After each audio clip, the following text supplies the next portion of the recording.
আসলে আমরা অনেকদিন যাবতই আসার জন্য আমরা প্রিপারেশন নিয়েছিলাম, আমরা চেষ্টা করতেছিলাম।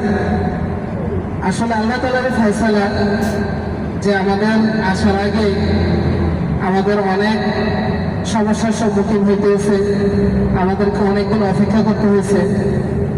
আসলে আমরা যতই চেষ্টা করি, যতই আমরা আমাদের সাধ্য অনুযায়ী চেষ্টা আগ্রহ সবকিছু করি না কেন, যদি আল্লাহ তাআলা থেকে ফয়সালা না আসে, তা আমাদের চেষ্টা করার দ্বারা কোনো কিছু হবে না।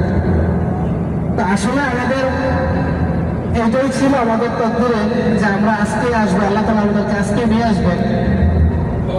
এই জন্য আমরা আমাদের পেছনের যে কষ্টটা, এটা যাতে আমরা দিলের ভিতরে না রাখি, আমরা যেন আল্লাহ তাআলা ফয়সালার উপরেই সন্তুষ্ট থাকি।